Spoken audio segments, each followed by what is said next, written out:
Bonjour à tous et à toutes. Aujourd'hui, nous allons parler de la signification de la Pâque. Alors, durant la préparation de ce partage, le Saint-Esprit m'a pointé Exode chapitre 12, verset 14 qui dit: Vous célébrerez la Pâque par une fête en l'honneur de l'Éternel. Donc, le Saint-Esprit, par ce biais-là, il m'invitait à saisir et à comprendre et à insister aussi sur le fait que la Pâque est en fait, la Pâque, c'est une fête en l'honneur de l'Éternel. Alors, la lecture des chapitres 11 et 12 du livre de l'Exode nous permettent en fait de comprendre l'origine de la Pâque. En quelques mots, je vais résumer brièvement ce que nous disent les chapitres 11 et 12 de l'Exode, en fait, pour mettre un peu la table de ce que nous allons partager.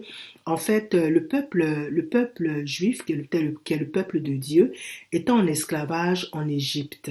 Et le temps de leur délivrance est arrivé et l'Éternel a décidé de les délivrer de l'esclavage euh, en Égypte en utilisant, je vais dire, Moïse, en utilisant Moïse. Donc, Moïse a été appointé, a été utilisé par l'Éternel et il est celui que l'Éternel a choisi pour manifester la délivrance de son peuple en Égypte.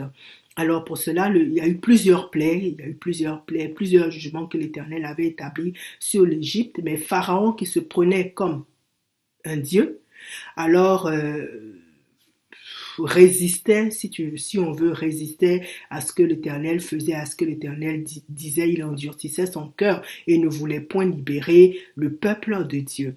Alors Dieu a choisi une dernière plaie afin que Pharaon puisse libérer le peuple d'Israël. Donc c'est un peu ça. Donc l'Éternel a établi son jugement sur l'Égypte. Donc comme je disais, afin que les Hébreux plutôt soient libérés de l'esclavage. Comme on le lit dans Exode chapitre 12, verset 12, il est écrit: L'Éternel dit: Cette nuit-là, je passerai dans le pays d'Égypte et je frapperai tous les premiers-nés du pays d'Égypte, depuis les hommes jusqu'aux animaux, et j'exercerai des jugements contre tous les dieux de l'Égypte. Je suis l'Éternel.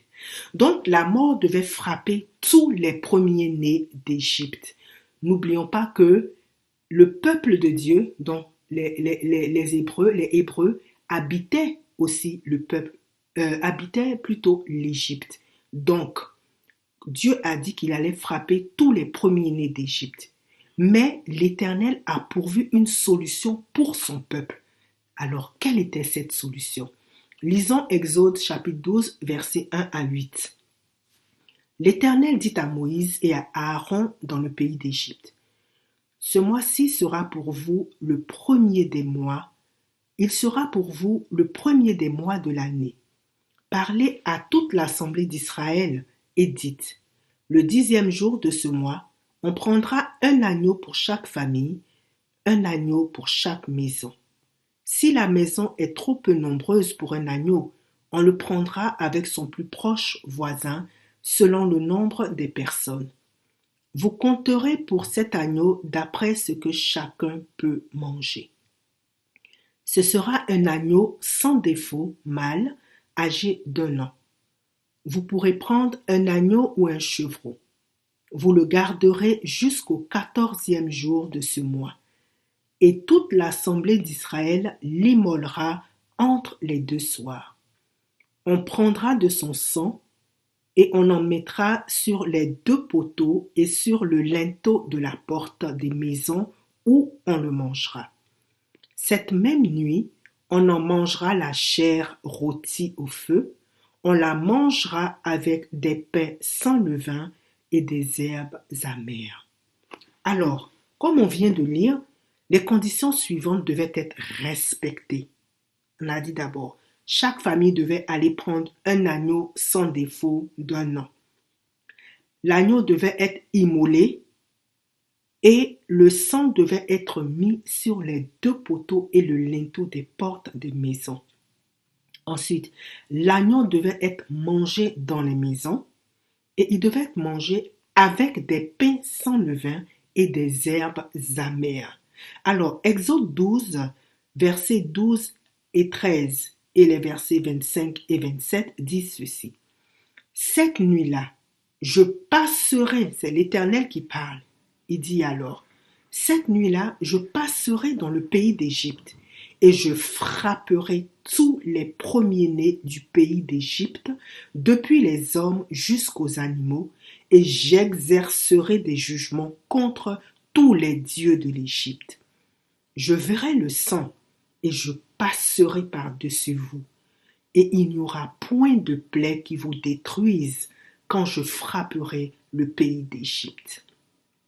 Je veux juste nous rappeler que la vie est dans le sang.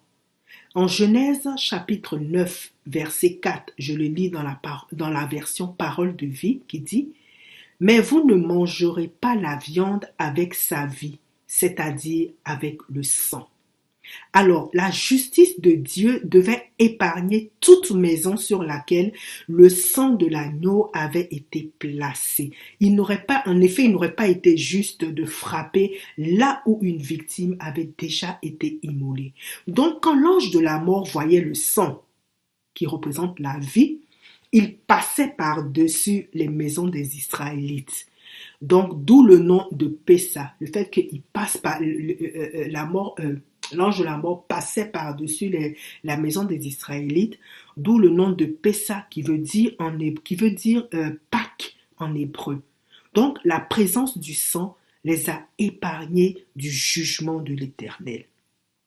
Alors, nous voyons donc que les Israélites ont été délivrés une fois pour toutes du jugement de Dieu. Ils ont été délivrés de l'Égypte, donc de l'esclavage, et ils ont trouvé la liberté d'aller dans leur héritage, qui était la terre promise, où coule le lait et le miel, la terre que Dieu leur avait promise. Donc, les Juifs continuent de célébrer cette fête selon les recommandations de l'Éternel, comme nous pouvons le lire en Exode 12, verset 14 et verset 25 à 27 qui dit ceci. Vous conserverez le souvenir de ce jour et vous le célébrerez par une fête en l'honneur de l'Éternel. Vous le célébrerez comme une loi perpétuelle pour vos descendants. Les versets 25 à 27 disent ceci. Quand vous serez entrés dans le pays que l'Éternel vous donnera selon sa promesse, vous observerez cet usage sacré. Et lorsque vos enfants vous diront « Que signifie pour vous cet usage ?» vous répondrez « C'est le sacrifice de Pâques en l'honneur de l'Éternel qui a passé par-dessus les maisons des enfants d'Israël en Égypte lorsqu'il frappa l'Égypte et qu'il sauva nos maisons. » Amen. Donc, ce que Dieu a fait pour Israël dans l'Ancien Testament est la même chose qu'il a fait pour nous à travers Jésus-Christ. Jésus est la porte par laquelle toute personne peut appartenir au peuple de Dieu. En Jean chapitre 10, verset 7, Jésus a déclaré ceci. En vérité, je vous le dis, je suis la porte des brebis. Alors, pour nous aujourd'hui, comment se manifeste la Pâque? Nous vivons tous en Égypte. Le monde dans lequel nous vivons, en fait, c'est l'Égypte. C'est un monde qui est plein de péchés, un monde qui est plein de mensonges, de méchanceté, d'impureté, d'orgueil, de manque d'amour, toutes ces choses-là. Donc, de la même façon que Dieu a jugé l'Égypte dans l'Ancien Testament, Dieu jugera aussi le monde. Mais notre Dieu est plein d'amour et de bonté. Et il veut que tous soient sauvés et qu'aucun ne périsse. Comme il est écrit dans 1 Timothée chapitre 2 versets 3 à 4 qui dit ceci. Cela est bon et agréable devant Dieu notre Sauveur qui veut que tous les hommes soient sauvés et parviennent à la connaissance de la vérité.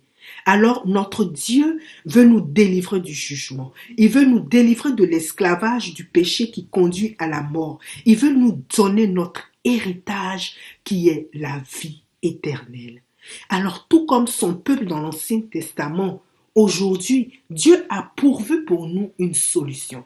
Alors nous allons, à partir des symboles de la première Pâque, nous allons voir la solution que Dieu a pourvue pour nous. Alors, il fallait d'abord un agneau sans défaut et sans tache, c'est-à-dire sans péché. L'agneau devait être sacrifié et son sang versé.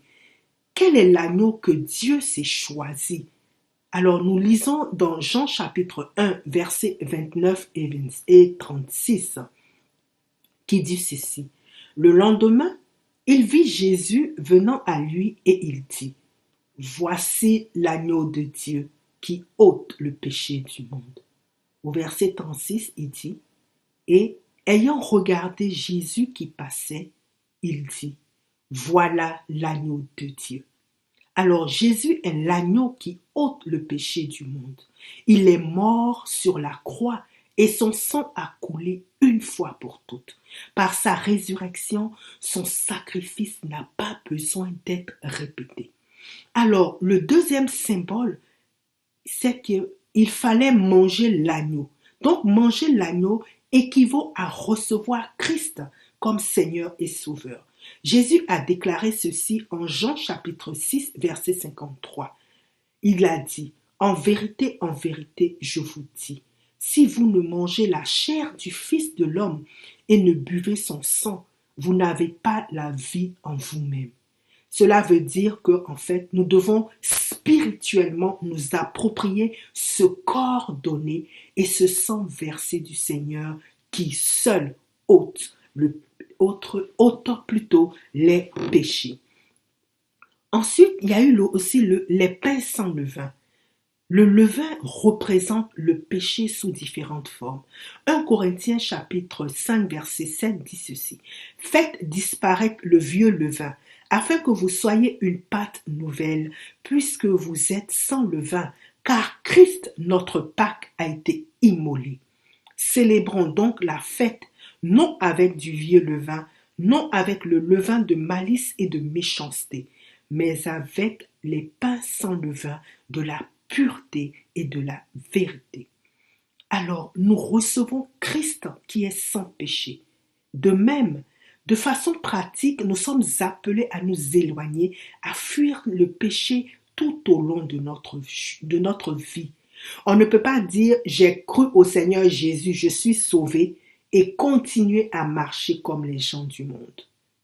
Alors, un autre symbole, c'était les herbes amères. Les herbes amères, en fait, pour nous rappellent qui nous étions et qui nous sommes. C'est comme, en fait, comment je vais dire ça? C'est comme, en fait, la joie du salut, comment je vais dire? C'est comme à la joie du salut se mêle le sentiment amer de ce que nos péchés ont coûté au Seigneur Jésus. Donc, nous voyons ici la Pâque avec Jésus-Christ, l'agneau de Dieu, est l'accomplissement de la Pâque de l'Ancien Testament. Alors, je voudrais terminer en disant que dans le Nouveau Testament, lorsque Jésus célébrait la Pâque avec ses disciples, il a établi une nouvelle alliance. Comme on le lit dans Matthieu 26, versets 26 à 28, qui dit ceci. Pendant qu'il mangeait, Jésus prit du pain, et après avoir rendu grâce, il le rompit et le donna à ses disciples en disant, « Prenez, mangez, ceci est mon corps. » Il prit ensuite une coupe, et après avoir rendu grâce, il la leur donna en disant, « Buvez-en tous, car ceci est mon sang, le sang de l'alliance qui est répandu pour plusieurs pour la rémission des péchés. » Alors, nous proclamons la mort du Seigneur jusqu'à ce qu'il revienne. Donc, à travers cette célébration du corps et du sang de Jésus, nous proclamons la mort du Seigneur jusqu'à ce qu'il revienne. Aujourd'hui, lorsque nous célébrons la communion, nous nous rappelons qui nous sommes et où nous étions. Nous nous rappelons qui Dieu est et ce qu'il a fait. Et nous nous rappelons que nous avons été délivrés du pouvoir du péché par la mort et la résurrection de Jésus-Christ, notre Pâque. Alléluia! Amen, amen. Oui, Jésus-Christ est notre Pâque.